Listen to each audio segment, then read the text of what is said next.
Hello दोस्तों, मेरा नाम है आरती और आप मेरे साथ बने हुए हैं ज़ीरो सब्सक्राइबर चैनल पर, जिसमें आप सभी का बहुत बहुत स्वागत है। तो आइए आज की कहानी को शुरू करते हैं। बात उस समय की है जब रामगढ़ साम्राज्य पर राजा रामचरण का राज हुआ करता था। महाराज का एक बेटा था जिसका नाम था देवधर।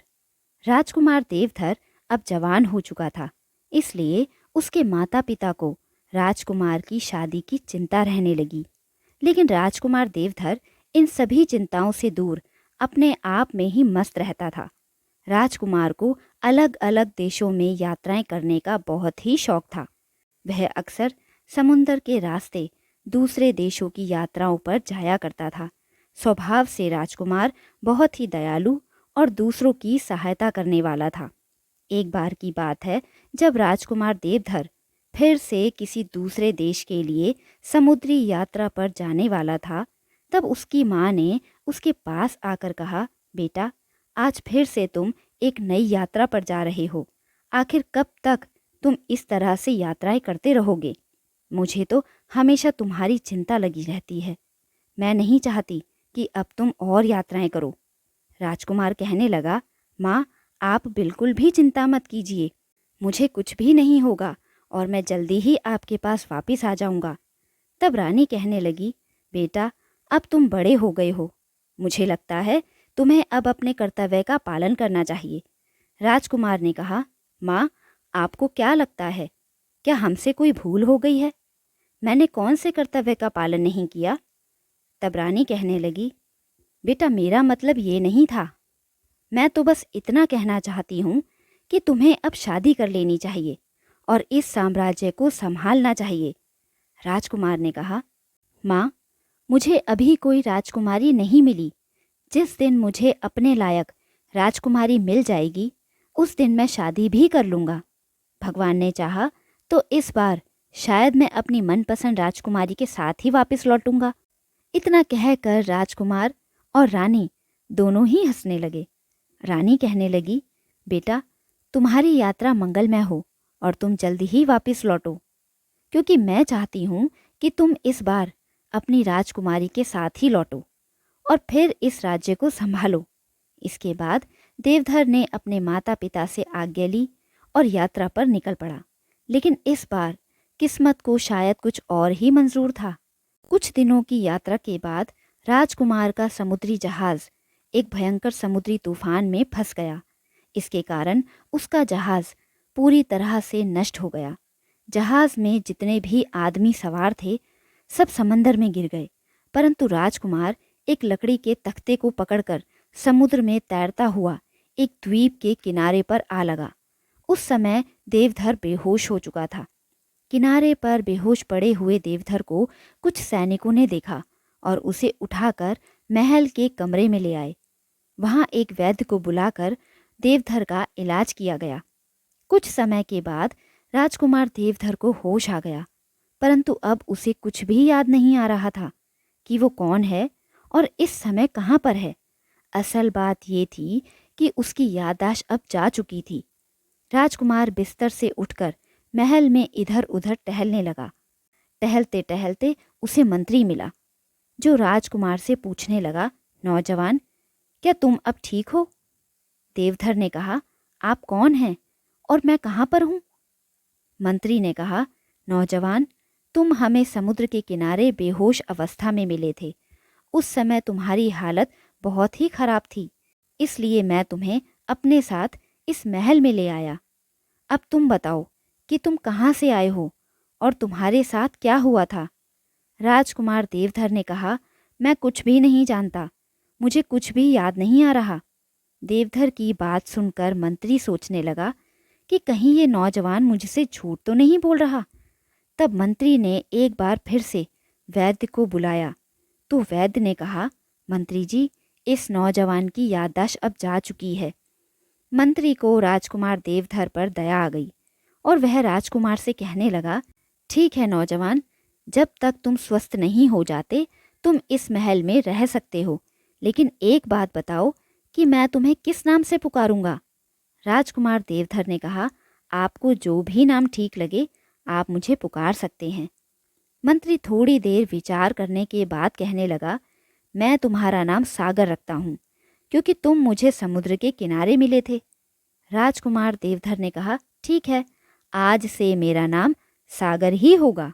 उस दिन के बाद से मंत्री और राजकुमार दोनों बहुत ही अच्छे मित्र बन गए। अब राजकुमार इस महल में आराम से रहने लगा। वह महल में काम करने वाले लोगों के साथ उनके काम में हाथ बटाने लगा। इस तरह से कुछ दिन बीत गए। एक दिन राजकुमार मंत्री से कहने लगा, मैं आपसे कुछ पूछना चाहता हूँ। मंत्री कहने लगा, हाँ सागर, कहो, तुम क्या पूछना चाहते हो?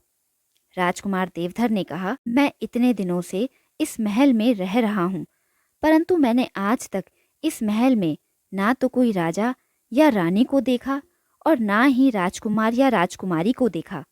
ये महल है किसका? ये इतनी सुनसान जगह पर क्यों बना है? यहाँ तक कि महल के बाहर भी कोई आदमी दिखाई नहीं देता। तो फिर आप इस महल में क्यों रहते हैं? मंत्री ने राजकुमार के किसी सवाल का जवाब नहीं दिया और केवल इतना ही कहा, इस महल में हमारी राजकुमारी रहती हैं। उनके सामने जाने की किसी को भी आज्ञा नहीं है, इसलिए तुम भी कभी उनके सामने मत जाना। ये कहकर मंत्री वहां से चला गया। महल में जो राजकुमारी का कमरा था, उसमें किसी को भी जाने की इजाजत नहीं थी। उस कमरे में मंत्री या कुछ गिनी चुनी दासियां ही जाया करती थीं। ये सब कुछ देख और सुनकर राजकुमार के मन में ये जानने की उत्सुकता हुई कि आखिर ये माजरा क्या है। एक दिन जब राजकुमारी अपने कमरे से बाहर टहल रही थीं, तो राजकुमार उनके पास जाकर उनसे बात करने की कोशिश करने लगा, परंतु तभी कुछ सैनिकों ने उसे आकर पकड़ लिया और फिर दोबारा ऐसी हरकत ना करने की चेतावनी देकर उसे छोड़ दिया। राजकुमार को समझ में नहीं आ रहा था कि आखिर ये क्या रहस्य है। एक दिन की बात है, राजकुमार को नींद नहीं आ रही थी। उस रात वो महल के बाहर बने हुए बगीचे में जाकर टहलने लगा। तभी राजकुमार की नज़र वहां पर टहलती हुई राजकुमारी पर जा पड़ी। राजकुमार देवधर ने बड़े ही ध्यान से देखा तो राजकुमारी का चेहरा ढका हुआ था। राजकुमारी ने जब देवधर को देखा तो वापस घबराकर अपने कमरे में चली गई। देवधर ने उसे रोकने की कोशिश की, परंतु वह नहीं रुकी। ये देखकर राजकुमार देवधर सोच में पड़ गया कि आखिर राजकुमारी उससे डरकर भागने क्यों लगी। अब राजकुमार देवधर हर रात राजकुमारी को उस बगीचे में टहलते हुए देखता था और फिर एक रात राजकुमार ने फैसला किया कि वह आज रात राजकुमारी से बात करके ही रहेगा। देवधर एक बार फिर से राजकुमारी के सामने आकर खड़ा हो गया। राजकुमारी इस बार भी घबरा गई। जैसे ही वो पलटकर वापस अपने कमरे में जाने लगी तो राजकुमार ने कहा, देखिए, आपको मुझसे डरने की आवश्यकता नहीं है। ये सुनकर राजकुमारी रुक गई और कहने लगी, नौजवान, आज के बाद तुम कभी भी इस तरह से मुझसे मिलने की कोशिश मत करना। लेकिन राजकुमार हर रात बगीचे में आकर राजकुमारी से बात करने की कोशिश करने लगा। धीरे धीरे राजकुमारी ने उससे बात करना शुरू किया। राजकुमार देवधर राजकुमारी को तरह तरह के किस्से और कहानियां सुनाने लगा। अब राजकुमारी भी राजकुमार से बहुत सी बातें करने लगी थी। धीरे धीरे उनमें दोस्ती भी हो गई। उस दिन के बाद से अब राजकुमारी दिन के समय में अपने कमरे से बाहर आ जाया करती थी, ना कि वो पहले की तरह पूरा दिन अपने कमरे में छुप कर रहती थी। इस तरह से करते करते पूरा 1 साल बीत गया। अब राजकुमार को राजकुमारी पसंद आने लगी और एक दिन राजकुमार ने राजकुमारी के सामने शादी का प्रस्ताव भी रख दिया। राजकुमारी ने उसकी बात का कोई जवाब नहीं दिया और वहां से चली गई। और फिर राजकुमार ने एक दिन फिर से वही बात दोहराई तो राजकुमारी ने कहा, नौजवान, तुम्हें अभी सच्चाई पता नहीं है। जब तुम्हें सच का पता चलेगा तो तुम अपने आप ही मुझसे शादी करने से इनकार कर दोगे। देवधर ने कहा, ऐसी बात नहीं है राजकुमारी जी, मैं किसी भी हालत में आपसे शादी करने को तैयार हूँ। तब राजकुमारी ने अपने चेहरे से कपड़ा हटाया और अपना असली चेहरा देवधर को दिखाया। राजकुमारी का चेहरा बहुत ही भयानक और बदसूरत था। तब राजकुमारी कहने लगी, क्या अब भी तुम मुझसे शादी करना चाहते हो?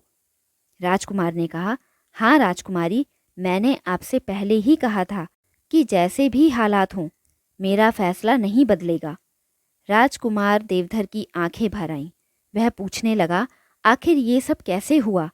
तब राजकुमारी ने बताया कि वह एक बार जंगल में शिकार करने गई थी और एक पेड़ के नीचे एक ऋषि तपस्या कर रहे थे। मेरे शिकार करने के कारण उनकी तपस्या भंग हो गई। तब ऋषि ने मुझे वहां से चले जाने को कहा, लेकिन मैंने अपनी गलती की माफ़ी मांगने की बजाय उनका बहुत ही अपमान किया।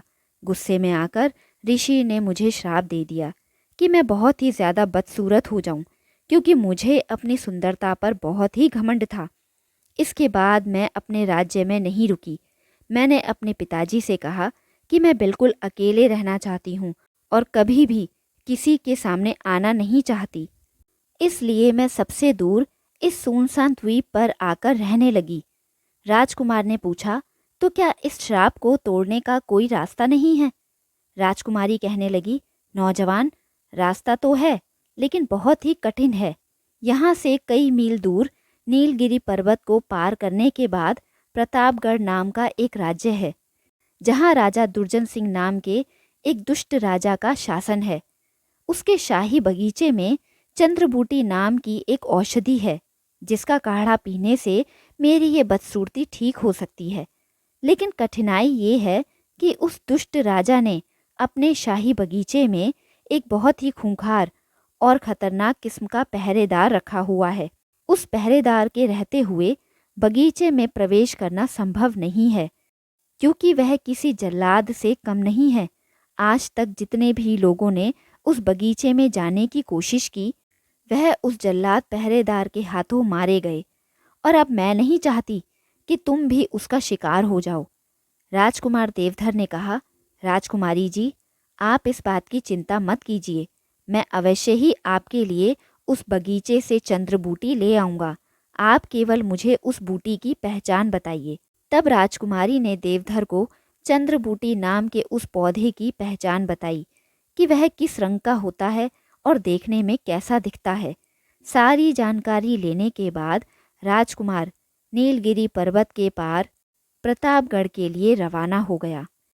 एक लंबे सफर के बाद राजकुमार उस बगीचे के दरवाजे तक जा पहुंचा, परंतु दरवाजे पर कोई पहरेदार नहीं था। ये देखकर राजकुमार बहुत ही खुश हुआ। पलक झपकते ही वो बगीचे के अंदर दाखिल हो गया। वह सोचने लगा कि कितनी आसानी से वो बगीचे में आ गया और इसी तरह से वो चंद्रबूटी लेकर यहाँ से चला भी जाएगा। बगीचे के अंदर आने के बाद वह तुरंत चंद्रबूटी इकट्ठी करने लगा। काफ़ी मात्रा में चंद्रबूटी इकट्ठी करने के बाद उसने वो बूटी पोटली में बांध ली। लंबा सफ़र तय करने की वजह से राजकुमार को अब भूख भी लगने लगी थी। जब उसकी नज़र बगीचे में लगे रसीले फलों पर पड़ी तो उससे रहा नहीं गया। देवधर ने पेड़ों से फल तोड़े और बड़े ही चाव से उन्हें खाने लगा। अभी उसने फल खाना शुरू किया ही था कि तभी एक गरजती हुई आवाज़ उसके कानों में पड़ी। कौन हो तुम? राजकुमार ये आवाज़ सुनकर चौंक गया। उसने पलट कर देखा तो बगीचे का खूंखार पहरेदार अपनी पत्नी के साथ उस तरफ ही चला आ रहा था। उसे देखते ही राजकुमार घबरा गया, क्योंकि पहरेदार का घर भी इस बगीचे के अंदर ही था। दोनों पति पत्नी इस बगीचे में रहते थे। एक बार तो राजकुमार उन्हें देखकर घबरा ही गया था, परंतु अपने आप को संभालते हुए वो सोचने लगा कि अब डरने से क्या फ़ायदा। पहरेदार फिर से कहने लगा, तुमने मेरे सवाल का जवाब नहीं दिया। तुम्हारी इतनी हिम्मत, इतना घमंड कि मुझे देखकर भी तुम डरे नहीं। ये कहकर पहरेदार उसकी तरफ बढ़ने लगा। इतने में पहरेदार की पत्नी ने उसे रोकते हुए ये कहा, तुम्हें देखकर ये बिल्कुल भी नहीं डरा। मैं देखती हूँ ये कौन है, अभी सब कुछ इसके मुंह से उगलवाती हूँ। ऐसा कहकर वो राजकुमार की तरफ बढ़ने लगी। उस वक्त पहरेदार अपनी पत्नी से कहने लगा, तुम रुको, मैं मर्द हूँ। जब ये आदमी मुझसे नहीं डरा तो फिर औरत होकर तुम इसे कैसे डरा पाओगी? और फिर वो राजकुमार को देखकर कहने लगा, क्यों रे, क्या तुझे मुझको देखकर डर नहीं लगता? ये सब कुछ देखकर राजकुमार को एक बात तो समझ में आ गई थी कि इन दोनों पति पत्नी के बीच में प्रेम भाव तो बिल्कुल भी नहीं था, बल्कि ये दोनों तो छोटी छोटी बातों को लेकर आपस में लड़ने लगते हैं। राजकुमार ने फौरन कहा, मुझे तुम दोनों को देखकर डरने की क्या ज़रूरत है? अभी कुछ दिन पहले ही मैं तुमसे भी ज़्यादा ताकतवर और भयंकर दिखने वाले पहलवान से मिला था। उसने खुश होकर मुझे इनाम भी दिया था। ये सुनकर पहरेदार जोर जोर से हंसने लगा और कहने लगा, भला तुम जैसे आदमी को कोई इनाम क्यों देगा? राजकुमार ने कहा, क्योंकि मैंने उस पहलवान को एक सलाह बताई थी जो उसे पसंद आ गई थी, और मुझे लगता है कि तुम्हें भी उस सलाह की ज़रूरत है। पहरेदार हैरान होकर कहने लगा, भला तुम मुझे ऐसी क्या सलाह दे सकते हो? राजकुमार ने कहा, मैं तुम्हें ये बता सकता हूँ कि अपनी पत्नी को कैसे काबू में रखा जाता है। ये सुनकर पहरेदार सोच में पड़ गया। असल में उसकी पत्नी बहुत कठोर स्वभाव और बहुत ही दुष्ट थी। वह हर छोटी छोटी बात पर अपने पति से झगड़ा करती और उसे नीचा दिखाती रहती थी। वो सिर्फ अपने आप को ही समझदार और होशियार समझती थी। इसलिए पहरेदार को लगा कि पत्नी को काबू में रखने की तरकीब जान जाऊं तो अच्छा रहेगा। उसने धीमी आवाज में राजकुमार से कहा, भाई जरा इधर तो आओ। और फिर वो राजकुमार को लेकर कुछ दूर चला गया और पूछने लगा, वह कौन सा उपाय है जिससे पत्नी को काबू में रखा जा सकता है? अगर तुम मुझे बता दो तो मैं भी तुम्हें इनाम दूंगा। राजकुमार ने कहा, हाँ हाँ बिल्कुल बताऊंगा। इतने में पहरेदार की पत्नी भी वहां पर आ धमकी और राजकुमार की तरफ देखकर कहने लगी, सुन रे लड़के, अगर तूने मुझे काबू में करने की तरकीब मेरे पति को बताई तो फिर देखना मैं तेरी क्या हालत करती हूँ।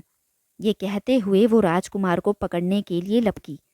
तभी पहरेदार ने उसे रोकते हुए कहा, जा जा, तू इस लड़के को हाथ भी नहीं लगा सकती। मेरे पैरों में रहने की भी औकात नहीं है तेरी। ये सुनकर पहरेदार की पत्नी को और भी ज्यादा गुस्सा आ गया और वो कहने लगी, पैरों में पड़े रहने के लिए किसी और को ढूंढ लेना, लेकिन जब तक मैं जिंदा हूँ ये भी नहीं होगा। इसके बाद वे दोनों आपस में भयंकर तरीके से लड़ने लगे और बात यहाँ तक आ गई कि वे दोनों हाथापाई पर उतर आए। उनके इस लड़ाई झगड़े के बीच में राजकुमार को वहां से भागने का मौका मिल गया। उसने जड़ी बूटियों वाली गठरी संभाली और चुपके से वहां से निकल गया। वापसी का सफर तय करके वह राजकुमारी के महल में वापस लौट आया। जल्द ही वैद्य ने उस बूटी का प्रयोग करके एक औषधि तैयार की, जिसे पीते ही राजकुमारी का बदसूरत चेहरा सुंदर बन गया था। इसके बाद अपने वादे के अनुसार राजकुमार देवधर के साथ राजकुमारी का विवाह हो गया। विवाह के पश्चात एक दिन राजकुमार और राजकुमारी महल के बाहर निकलकर उस द्वीप की सैर कर रहे थे तो समुद्र के किनारे राजकुमार को एक समुद्री जहाज के तहस नहस हुए टुकड़े नजर आए। ये उसी समुद्री जहाज के टुकड़े थे जिस पर सवार होकर राजकुमार किसी समय समुद्र में डूब गया था। उन टूटे फूटे जहाज के टुकड़ों को देखकर राजकुमार को अपनी पिछली जिंदगी के बारे में कुछ कुछ याद आने लगा। उसे याद आया कि वो किस तरह से समुद्र के बीच में एक तूफान में फंस गया था, जिसकी वजह से वो डूब गया था। जब उसे काफ़ी बेचैनी सी महसूस हुई तो वे लोग महल में वापस आ गए। महल में वापस आने के बाद राजकुमार एक बार फिर से अपने दिमाग पर जोर डालने लगा। धीरे धीरे उसे अपनी पिछली जिंदगी की सारी बातें याद आ गई थीं कि वह रामगढ़ साम्राज्य का युवराज है। उसके माता पिता उसका इंतज़ार कर रहे हैं। उसने राजकुमारी को सारी बात बताई और फिर कुछ दिनों के बाद ही वो राजकुमारी को साथ लेकर अपने राज्य रामगढ़ की तरफ रवाना हो गया। जब वह रामगढ़ पहुंचा तो उसके माता पिता उसे सही सलामत देखकर बहुत ही खुश हुए। जब उन्हें पता चला कि उनका बेटा विवाह करके लौटा है तो उनकी खुशी का ठिकाना न रहा। समय बीतने के साथ राजकुमार देवधर ने अपने राज्य की बागडोर संभाल ली। अब वह हमेशा हमेशा के लिए वहीं पर रहने लगा। दोस्तों, ये कहानी यहीं ख़त्म होती है। आई होप आपको ये कहानी अच्छी लगी होगी। अच्छी लगे तो लाइक, शेयर और सब्सक्राइब ज़रूर करिएगा। अपना कीमती समय हमें देने के लिए दिल से धन्यवाद। मिलते हैं ऐसी एक कहानी के साथ। तब तक के लिए नमस्कार।